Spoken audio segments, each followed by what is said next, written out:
verbs, all right? The verb to be. But before we can talk about the verb, you need your subjects. So, the first subject is I, okay? And the second is you. In our first video, we talked about these two subjects. So, for example, where are you from? I am from the United States. But there are still other subjects. We have the third person singular. For example, he, for a boy or a man. She, for a girl or a woman. And it, for an object or for an animal. Okay? Now, we is when we have the first person plural. Okay, so it means you, the speaker, are included in the group.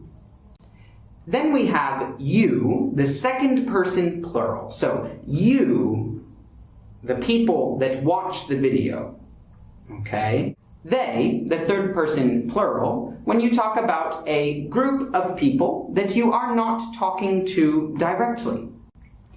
These subjects are very, very important in all of the English language because we use them in all of the different tenses. And in English, it is obligatory to put the subject in the majority of cases. So let's start with the verb to be. I am. You are. He is. So a boy is. She is. The girl is.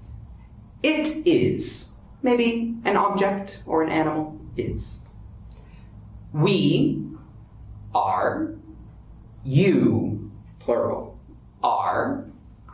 They, plural, are. Now, it is not very difficult to use the verb to be. However, you have to be careful with the conjugation. All right? So, one of the problems is we don't use the full form. We use an abbreviated form, okay, the contracted form. I am becomes I'm.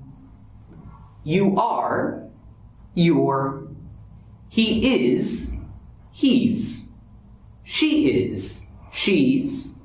It is, it's.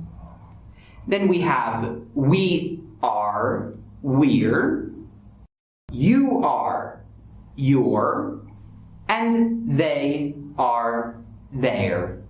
It is very important to study the verb to be because you will use it in many, many situations. I recommend using flashcards.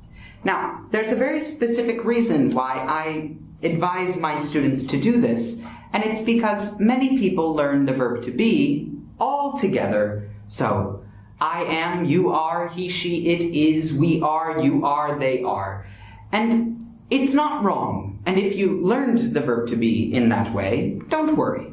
However, when we are having a conversation in English, it is important to be able to conjugate the verb to be very, very quickly. And so I recommend dividing it and mixing it. So take a piece of paper, cut it into squares, and write a subject on each square. On the back, you should write the conjugation of the verb to be. So, you are. He is, etc.